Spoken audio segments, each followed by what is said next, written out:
We may be on the verge of more change in college football. And no teams as of yet are leaving the Big Ten or the Pac-12 or the ACC to go somewhere else like the, SEC.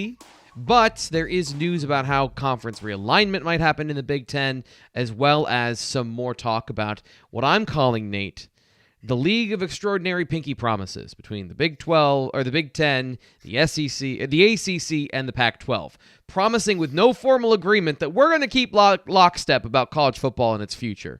So you wrote an article about this yesterday. Yep. How you feel? How you feeling about it?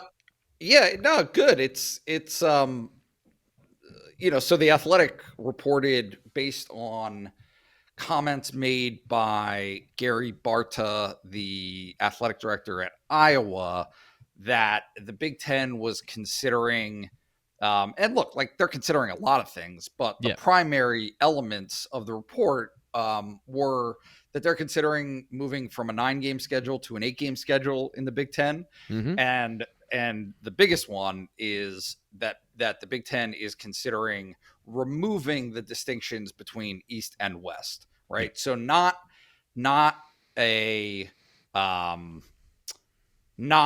switching teams around and switching into two different pods from what they currently have, but just removing those distinctions altogether, so that you have a few games that are protected every year with teams that you have your best rivalries with, what have you, but then making the schedule more equitable via random, right? Making it more random. And so if that's the case, I think it changes the dynamic of what the Big Ten has been for the last really 10 years pretty dramatically. I still find it interesting because part of this conversation is driven by television and the Big Ten Network and Fox and ESPN and ABC and all these TV stations that want the highest rating and the best games.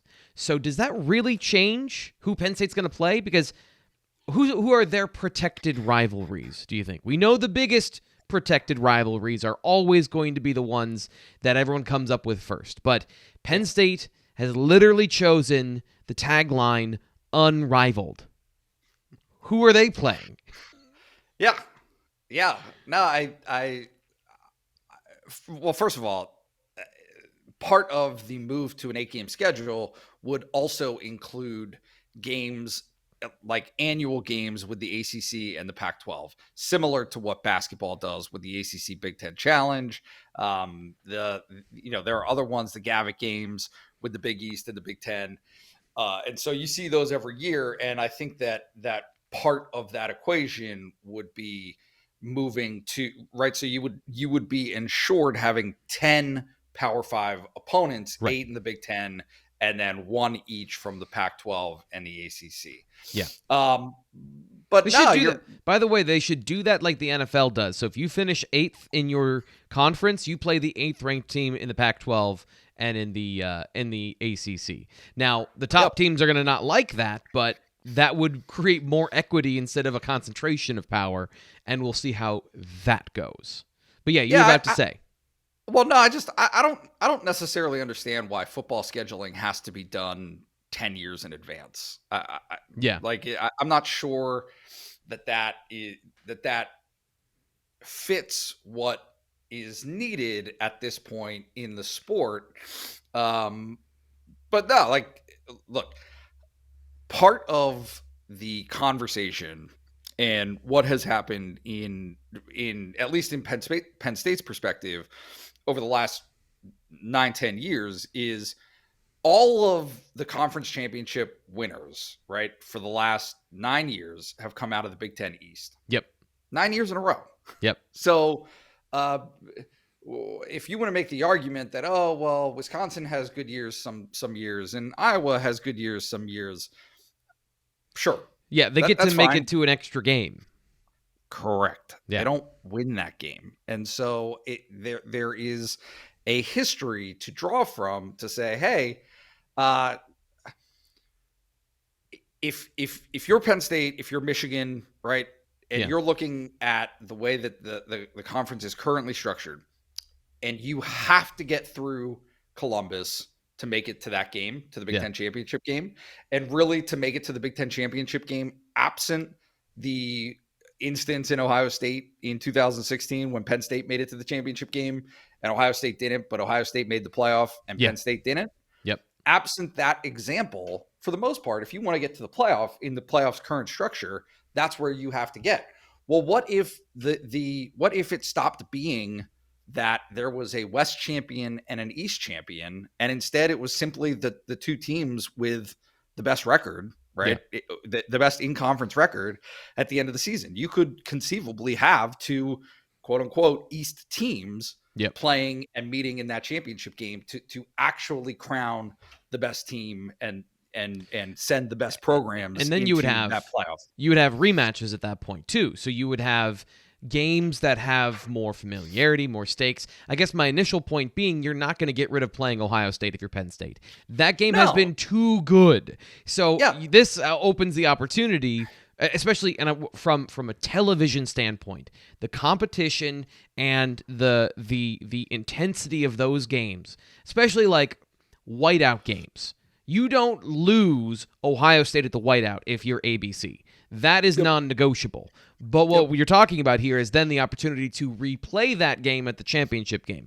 I think that's important to remember because I don't think Penn State's getting out of playing the top teams. They're going to be. It's just going to be a different avenue for them to get a rematch.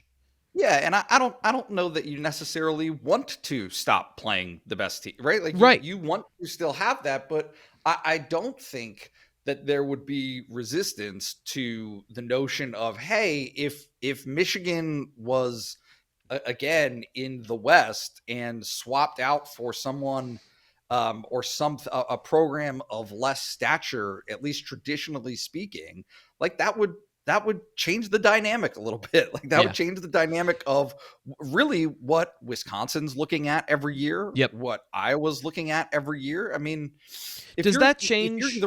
Not to cut you off again, but just going back to my original point as well of this East Division over the last 10 years has created some great football. Sure. So if you're Penn State, are you not playing Michigan every year? Because they've been playing Michigan almost every year for how long now in the Big Ten? And, I'm just thinking of, and probably this is me thinking inside the box, Michigan State would be the closest thing to an actual rival for Penn State, so that would likely stay on the schedule. You've got Iowa, which is also the closest thing Penn State has to an actual rival. And I think those might be protected games. And then you've got the marquee games. I'm still looking at 4 games every year that Penn State has to play if I'm coming from a TV perspective. Yeah, but do you think that's right? No, I don't think that's right. Okay, that's fine. Like, I don't think that would be really what any of those. If you're the Big Ten, your biggest problem right now is that your own structure, your own rules are helping. Again, like people want to take this as though it's a definitive. It's not. It is part of the equation that precludes you from being part of the conversation in the college football playoff, right? Like you are automatically precluding yourself based on the way that your divisions are currently stacked and currently arranged. Is that you don't even have you don't have an opportunity to really realistically send 2 teams into the college football playoff the way that the SEC does every year at this point. And so, I mean, I think that they have to take a serious look along with the ACC, along with the Pac-12 at what is necessary. First of all, if this 4-game playoff continues, if it's not an 8 or 12 or 24 game playoff, what have you, if it's not that and it stays 4, how do you position yourself to be more relevant? And part of being more relevant is having more games that the best teams can win. Yep. Bottom line. So it goes to, if we're talking again and looking at the SEC model, now that's going to be upset quite a bit by the inclusion of Oklahoma and Texas into the SEC. Sure. But right now, what has worked for the SEC during the college football playoff era is they've got Alabama in the West and Georgia in the East. Who's the Georgia here? We know who the Alabama is. Who's the Georgia that you want to make sure gets to the SEC championship game more frequently? Yeah, I mean, that's a great question. Certainly, I think that the argument would probably be for the Big Ten traditionalist, Michigan. Yep. I don't think that there's any question about that.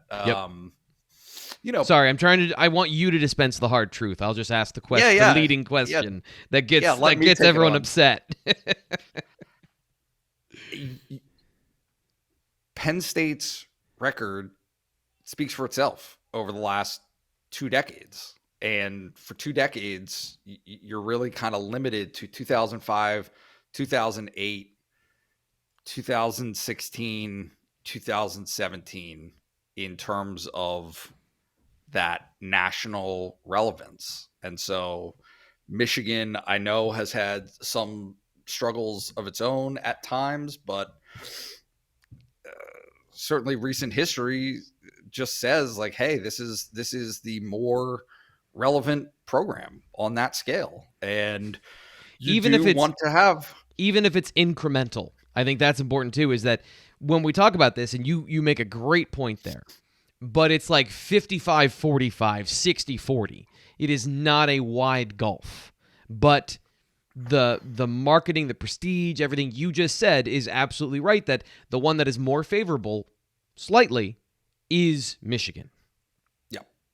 Yeah. No, but again, by eliminating the distinctions, you don't have to have it doesn't have to be that cut and dry. Like, it doesn't have to be even I think that there's an argument to be made, like, the SEC doesn't help itself necessarily by having that distinction.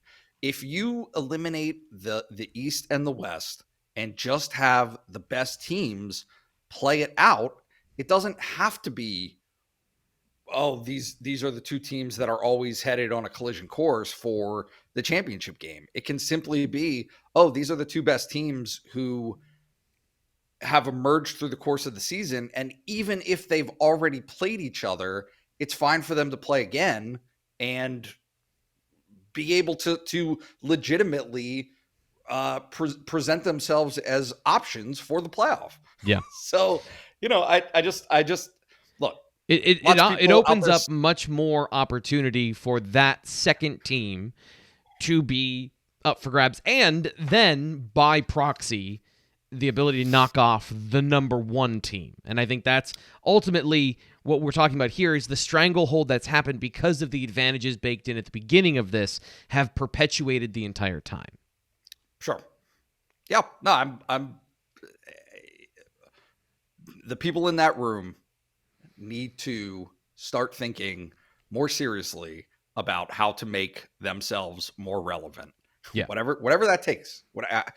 And again, like you said, thinking inside the box, think outside the box. Stop relying on so many traditional elements, because again, what you're seeing right now in college football is a remaking of the rules. Yep. It is all up in the air right now.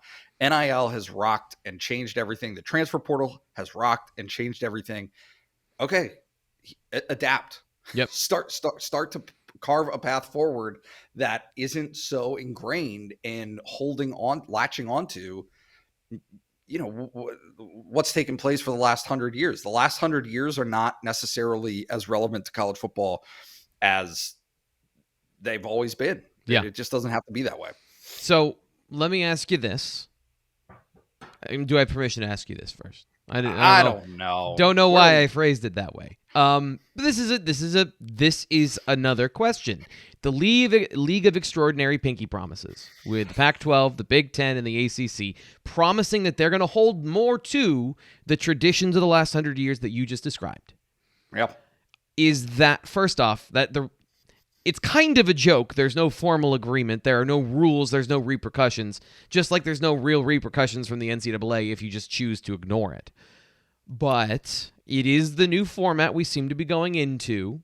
Is it a mistake to not adapt and dive headfirst like the SEC has into accumulating power and creating a vacuum outside of that? That's what the SEC has done by going after the biggest schools in the Big 12. Is they are capitalisming football, where they're absorbing other big names to make themselves bigger and make themselves more relevant and more dominant. Is this a mistake to go into a federation that is all based on, we promise? Yeah, no, I mean, the Big Ten, when it came out with the Big Ten Network, right? When Jim Delaney was at the forefront of that, the reaction to it was one of arrogance, right? Like, how does the Big Ten, how does this conference for football and basketball think that it can dictate to cable companies that they will all charge their consumers extra to carry Big Ten sports, right? Like the very notion of that was audacious. Well, it worked. It worked. It was the first to do it, and it set the stage for everything that's happened in the time since. The SEC pairing with ESPN, the ACC and the ACC network. These are things that the Big Ten went out in front of everyone else and just said, hey, this is what we're going to do. This is the model. This is how it can be moving forward. By pairing with the ACC, by pairing with the Pac-12, and again, now you're seeing the ACC hanging up the expansion of the playoff. It feels safe to me, right? Like I'm not able, and you're not able. Lots of people are not able to know and to see what the future will look like, and we respond to things as they happen. But there is a value to that. There is a massive value to the conference to have that leadership and to have someone and something step out in front and carve the path. And again, making this about, hey, we're all doing this together, and so whatever the other one does, we're going to be in agreement with. I don't see that being a long-term sustainable solution to what needs to happen in college football. Especially seeing as in every single conference there are 14 different actors. There are 12 different teams that all have their own goals and agendas. And you think Ohio State's going to toe the line on everything? Maybe, but maybe not. And there goes your one ace. If you're so with Lincoln Riley and that pending in USC, where are the powerhouses in college football in any of these three conferences? You've got Clemson, who's had a great run, Ohio State. And I know that's part of the problem of the college football playoff. Are you saying outside of the SEC? Outside of the SEC, yeah. But we're talking about Oklahoma. Who's going to the SEC? Would count.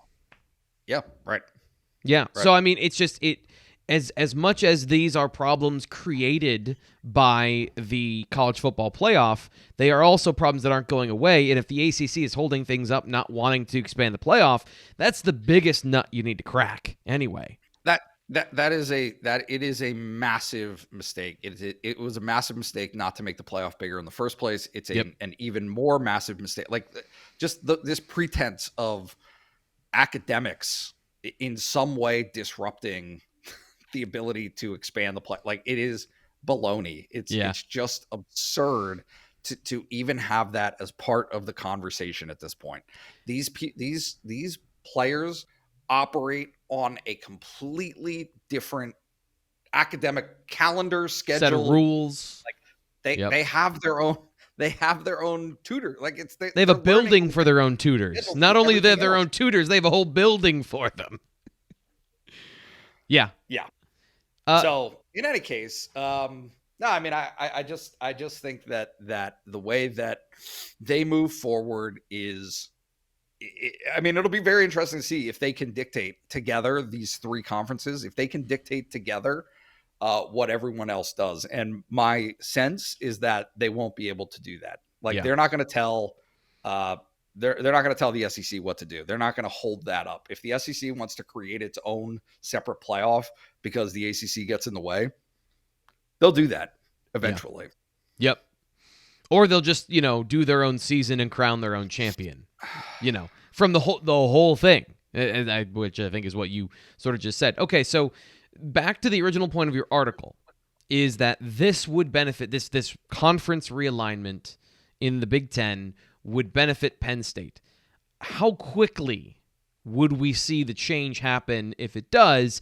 And then how long would it take for that to actually show up as a difference maker for the Nittany Lions? In your question. Idea. Yeah, no, I think that what was suggested is 2023. I don't think it's going to happen for 2022. But if this stuff was implemented for 2023 and moving forward, yeah, I mean, look, all of this stuff, if it changes, I mean, this is a cop-out, but it's immediate change and long-term change. Like the results of it will play out over time. But again, like, this is not the lone component of Penn State's issues. Like, the lone hurdle that Penn State has to tackle as being that, Penn State has to play 9 games and that's what's hanging it up, right? Or that Penn State has to play Ohio State every year and Michigan every year, and because of that, Penn State, right? Don't worry. There are much bigger problems. We're going to be talking facilities later in the show, so don't worry. Yeah, we'll be getting to that. Yeah, it's not. It's a lot, and you have all of these different balls that you're trying to juggle and move forward with all at the same time, and they all matter. They all play a part in how Penn State and how the rest of the Big Ten is going to proceed moving forward. Yep. This is the BWI Daily Edition. I'm your host, Thomas Frank Carr, Senior Editor Nate Bauer. We're having an awesome conversation about looking forward at the future of college football based on his article yesterday. Go read it at BlueWhiteIllustrated.com. And I should have said this to begin with. Subscribe for $1 because you get all that information, all that insight, all that knowledge for just $1, 12 months of access. I said this yesterday on the show. If you sign up for Blue White Illustrated, you get the YouTube and web content for exactly $1. Anything we do on the internet costs you $1. And this didn't cost you any of that $1. So subscribe here, like the video, go sign up for $1. Just scroll down while I'm talking, click the top link. That's the one that has the sign up to join for just $1. Because we're going to be giving you this information and the tectonic plates that you don't feel shifting underneath your favorite sport.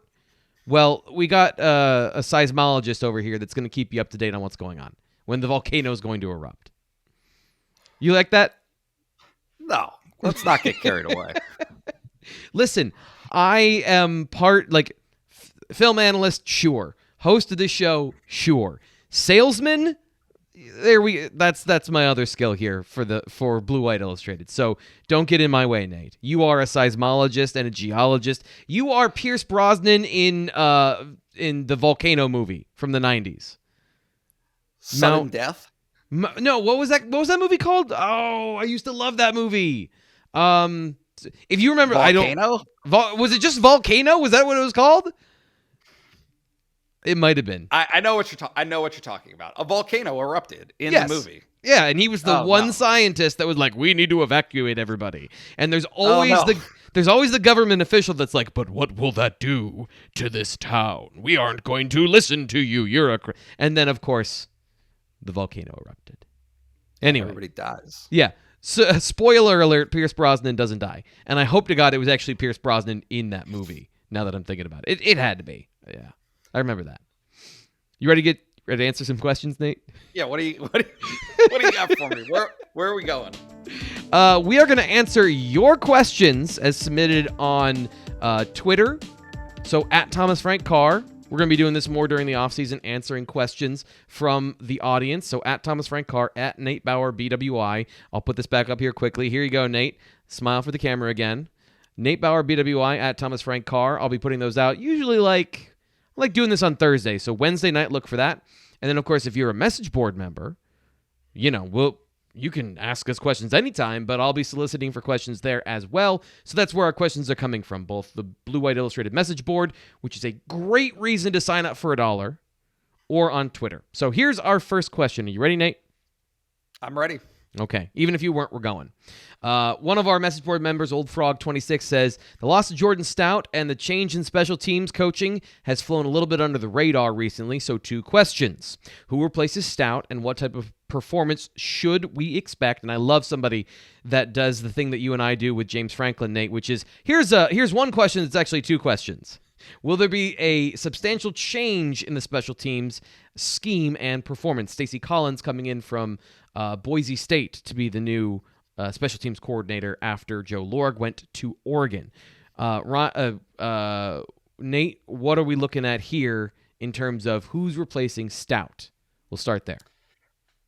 So the options would appear to be Barney Amore, who is a transfer from Fordham and had 1 season. He will be a super senior. He had 1 season as the starter at Fordham, and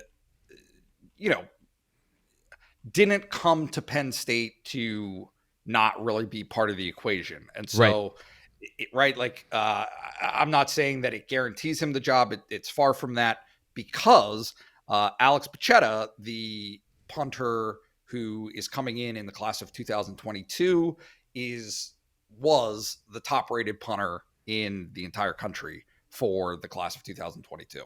However, and this is something that speaks to question number 2, I think that Penn State's philosophy for special teams is dictated by James Franklin and then implemented by the people that he hires to do that, right? Like there's an alignment there in terms of he's not hiring a second linebackers coach who happens to do special teams. It's the exact opposite. It's a special teams coach who can do defensive backs coverage, right, or coaching, right? And so in terms of changing scheme, changing priorities, those things, I don't think that you're going to see this huge departure. Now, what I wanted to say back to Pachetta is Penn State's philosophy on its specialists, the kickers and the punters, is they want to be able to have their scholarship specialists come onto campus and not have to play that first year, if at all possible. They want to be able to have a senior moving out and then kind of bequeaths that job to a redshirt freshman moving forward. And so that again, it's all based on performance. So whoever comes in and whoever looks the best and wins based on pure statistics, right? In all of the punting and all of the kicking that they track throughout the offseason, spring practice and the summer and preseason camp, they'll win that job. But I think if there was an ideal path, that's what it would look like. So I wanted to, I'm scrambling here because I just noticed something on the website gopsusports.com, which of course is the official website for Penn State football. One of the punters here, 300 pounds. 300. What am I looking at here, Nate? Yeah, he's a big dude. I don't remember his name off the top of my head. 6'6", 302. I had it, and then of course my computer decided that it didn't want to show me again. Gabe Nwosu. I was trying to take a screenshot so I could show you, because I've looked at it a couple of times, and it's 6'6", 302. So and if you need an extra offensive tackle, that's what I'm thinking. Just go to that punter room. Kickoffs. You have a 300-pounder on kickoffs? Yeah, sure. First off, if he's big and he can boot it out of the back of the end zone, you don't need that. But 302 pounds. Wow. Okay, so let's get to our next question. This one, we're going to go to another one of our message board members. Tin Man says, since the renovations are going on, where is the off-season weightlifting happening, or is the existing weight training area not affected by the renovations? Of course, Penn State is expanding its weightlifting area. Nate, do you have an answer for that? Yeah, so James Franklin brought it up in one of his press conferences how efficiently and effectively they made the move, but they did clear out the weight room as it currently stands and put all of that stuff into a section of Haluba Hall. So I haven't been over there since the middle of December, but yeah, that's where it all was. It's almost like a like if you've ever been to a like an expo center or a conference, right, with those the bars that are up with the hanging drapes that partition off sections. That's what it's like. Yeah, a job so expo where you go through the booths. Yeah. Correct. And so it's just that entire wall from the end zones all the way to the other end zone of weightlifting equipment. That and of which course, honestly is more room. Like it's more room than what they had in the weight room pre-construction. But if you wanted to use Haluba Hall, now there's giant weightlifting machines all over the place. So it doesn't impact since they moved to one field instead of the two 80-yard fields that they used to have. Since they've moved to 100-yard field, it doesn't impact the field of play. So they're fine. Our next question comes, we're actually going to double dip here because these are questions about freshmen, Nate. Bryson 10 and AH Rad Dad jeans. Do you have Rad Dad jeans, Nate? You a Rad Dad? What are Rad Dad jeans? Because somebody, a friend of mine just asked me what the best jeans are, and I said sweatpants. Oh, you are a lost sweatpants soul. Are the best jeans. You are a lost soul. I'm thinking of the dude who is 40 and in a band that plays at your favorite bar, and he's got like the bedazzling on the pocket. Is that rad? Yeah, those are rad. Okay, those are rad. All right, because I don't know necessarily if I think that's rad, but if that's the only thing that comes to mind of like being a rad dad gene. So anyway, here are the questions for all the people listening on the podcast. Bryson 10 and Rad Dad Jeans both ask about the freshman. We have high expectations for Nick Singleton from his hometown of Reading. How do you project running back workload by mid-season? And then our famous Rad Dad Jeans asks, of the 5-star freshmen, who ends up playing? And if so, predict their stat lines for the year. Nate, I'm not doing that second part. I'm not going to do that second part. Yeah. Deny Dennis Sutton is good. He's going to play. Is he going to start? I don't think he's going to start the year because, and I made this comparison the other week, Micah Parsons didn't start as a freshman. Koa Farmer was the starter, and Micah Parsons came in and played. Now, Micah Parsons was playing an entirely new position as opposed to Deny, who was playing the position he's played for the last year. But he hasn't even really played edge defender in high school. He was still playing kind of a 3-5 technique where he's inside of the tackle at McDonough. He was not a full-time edge defender, so he's not going to start the season. But he might, in the same way, play the majority of the snaps. What is your view? I think a more interesting one here might be Nick Singleton, because there is, as Bryson asked, by mid-season, do you see a shift there? Could there be a shift there? I don't want to put that much on anybody, but I don't think that there's any doubt that you can look at what Penn State's running back room was this past season and think that there should be and will be an open competition to be the alpha, to be the top dog in that room. It just there wasn't anyone who, obviously Kevon Lee emerged as the best, but even then, I don't know that he would argue that it wasn't to the standard that needs to take place for Penn State's offense to operate to its maximum potential. So, no,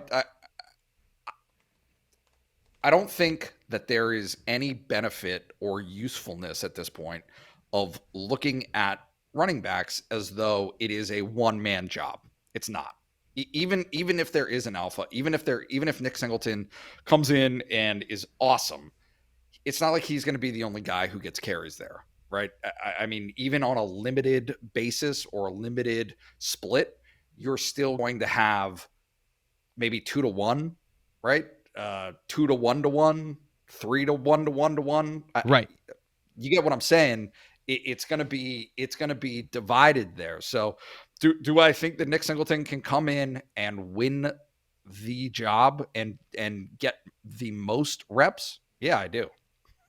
I think he's that talented, but he's got to do it. And a big part of that, I was actually talking to somebody the other day. You know this, I know this. Pass protection is a huge part of it. And something he's never done. Like, really never done. Correct. Yeah. And so all of that, it's such a sexy position of, hey, love what this guy can do. He can catch the ball. He can, do all kinds of things. It's great, right? Like touchdowns, carries, whatever. Yeah. If he can't pass protect, and if he can't know those protections, right? Like understand and get what's going on offensively, he's not going to play, or not going to play at the rate that you would think, because otherwise they would have to hide him. Yeah. Right. It would have to be making accommodations for whatever those shortcomings are, to get him the ball and to accentuate what he can do in that space. Yeah. But also not have to have him be a liability that, hey, guess what? You saw the impact. Yep. You saw the impact just this past season of what happens when your pass protection isn't there from the running back position. Yep. There's an impact on the quarterback. It hurts the quarterback.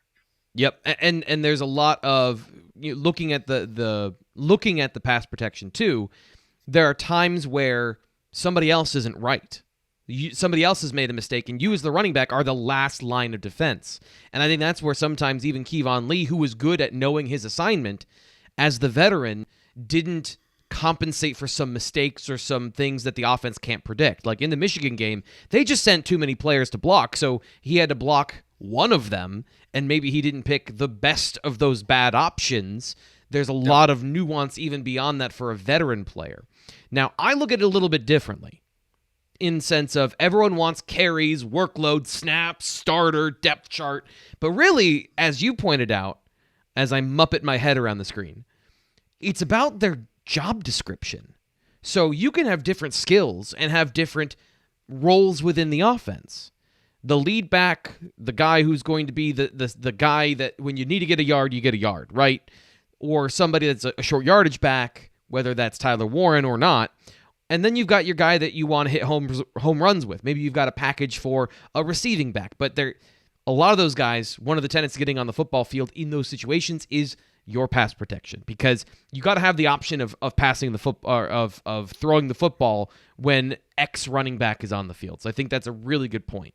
And I just don't know that any one guy in year one is going to take over all of those things, even if you want Singleton to be able to do that.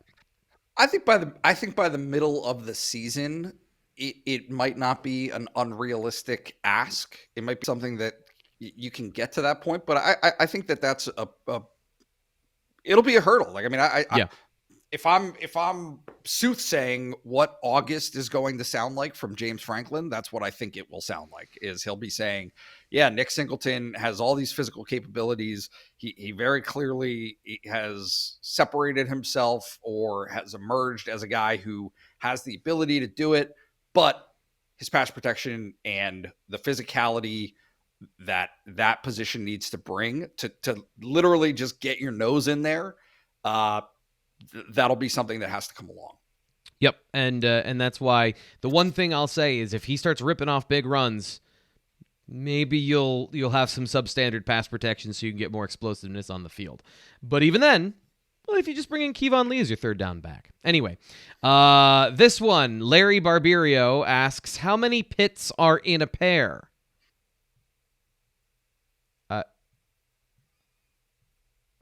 I don't know. I was not prepared for this. Yeah, I don't even eat pears.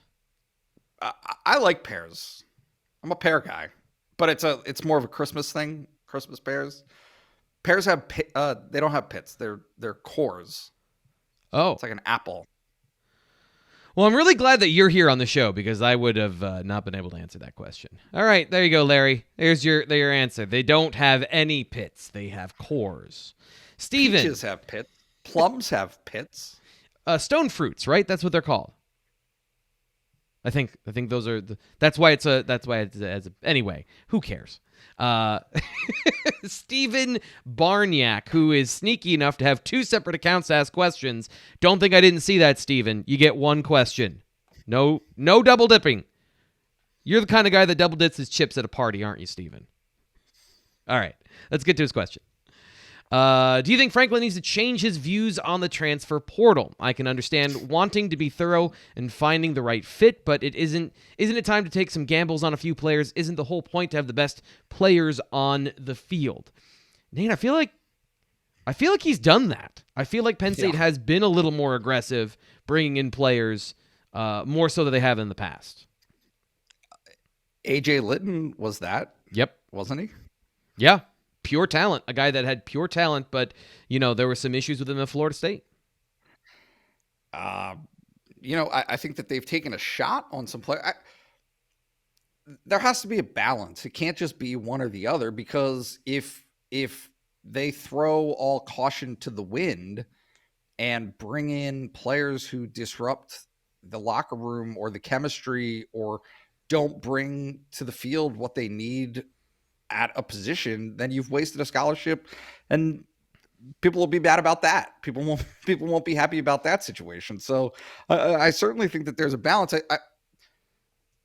What he has said and what rings true to me is that their thoroughness in the recruiting process is very important to how the program operates. Like it is, they consider it paramount to understand who they're getting, right? He talks about it all the time about talking. He makes a joke about you talk to the teachers, you talk to the trainers, you talk to the coaches, and then you talk to the janitor, right, at the school. Yep. To find out if this player is respectful to everyone, and when people aren't looking, right, do they uphold the values that Penn State wants to bring into the program? So yeah, I think that there is a danger to the transfer portal of not doing your homework, because it has to happen so quickly that, maybe you will miss out on someone because you're not in early enough. You don't extend an offer early enough in that process. But I think that you would rather be sure. I think that the guys that they want to bring into the program, can probably respect that, right? Like they can probably understand that it is better to enter into an environment where that element is taken seriously than not. Yeah. Also, we have an update on Stephen Barniak. The other question was submitted by Andrew Barniak. So you're out of line. No, well, saying. Okay, maybe. Or they're twins, looking at their Twitter photos. So they're either twins or very familial brothers, or yes, somebody has a duplicate account under Stephen and Andrew. Either way, I should mitigate my stance. So, Stephen, I conditionally apologize. Okay, let's get to our next question. Matt Shipman says, do you think Caden Wallace is the starting right tackle for Penn State in 2022, or do you think after his rough 2021 season there's going to be an open competition? Nate, I talked about this yesterday on the show of it's one of the questions I want to know the most. I want to know the truth about this particular conversation. How do the coaches in the building feel really about Caden Wallace playing right tackle? Because if they don't feel comfortable with him, and we didn't have anybody that could fill the role that we really wanted, he played there because he was the best possible option, they're not going to admit that. They don't, because that would do them no service, that would do Wallace no service. And going into 2022, if they don't get a tackle in the portal or one of their young guys doesn't step up, they're not going to publicly say, yeah, we looked for other guys and he's our best option. They're going to say, no, we believe in Caden Wallace playing tackle. The only time you're ever going to hear any shred of truth maybe is if they nail a guy in the portal, he comes in and plays well, and Wallace plays well on the interior. So is that a fair read of the situation? No, because that's your truth. You're saying the only shred of truth you're going to get is because you've dictated what that truth is. And I don't think that you're allowing for the idea that maybe their opinion is that he actually is a good tackle, right? But Or I guess that is his best position. right. The, But no, the lie, that's what I mean about either that is the truth or here are the other ways you wouldn't. There are only a few ways that you really get the actual truth about that. yeah. But you're right. I am coming from the idea that he is not a tackle based on the question and based on what I saw. So yeah, there is the bias there to start. Well, okay, so you be the analyst because you're the analyst here. Does Penn State have a right tackle as its roster is presently comprised that can play day one better than Caden Wallace out of position can play at that position? As of right now, no, but we don't know some things about Jimmy Christ would be the one guy I'd look at is I want to know what his development is like this offseason to see if he can be a guy that can be a part of that conversation. And this should all be underscored by the idea that I still think that even if Caden Wallace has to play right tackle, and if that's the ideal position for him, he can get better. This is not to say that he is bad. My opinion has been, or that his potential is bad, I should say. My opinion has been that he would be best suited and his skills would be accentuated more easily and more thoroughly on the inside. But he also was not so terrible that Penn State could not operate an offense in 2021, right, Nate? I mean, like, as far as it goes, it was not up to a great standard, but he allowed them to throw the football, and that would be the weakness of what he did, and he still was able to operate at that level. Being better is always the preference, and the goal will be to seek out somebody who is excellent at every position. But if you got a great offensive line and he's getting to a level of playing a bit more even, inconsistent, he's more than good enough to play that position. I think that Phil Troutwine over the last 2 years really has now, and I'm not saying that this is right or wrong, but I think that his consistent approach or the standard that he wants to bring is this notion of flexibility and versatility. Yeah. And so you're not necessarily now, obviously you are recruiting tackles and you are recruiting guards and you are recruiting a center or centers, but as many tackles that can play guard or guards that can play tackle as you can have ends up being to your benefit because it's just that there aren't enough. There aren't enough and you don't tackles. You've got to make do with what you've got and put the best combination on the field that you possibly can. And it's not every single person of your best five are going to perfectly align left tackle, left guard, center, right guard, right tackle. It's just the way it is. And not every player you recruit is going to work out. That's the other obvious reality that you have to then work into the formula of, okay, we recruited this guy that's a tackle only, and he can't play. Like there are things that we predicted that would get better that did not, and there were things that we thought we could work with that he hasn't been able to master yet. And now what do? He doesn't play on the inside. He can't play on the outside. We don't have another option there. So recruiting guys that have the flexibility to play both is the right answer. And by the way, that's also what top programs do. It's just that they are possibly elite at both positions. Everyone wants to recruit for versatility, but when your versatility does everything well, that's when you start cooking with heat. That's when it really the fire gets going.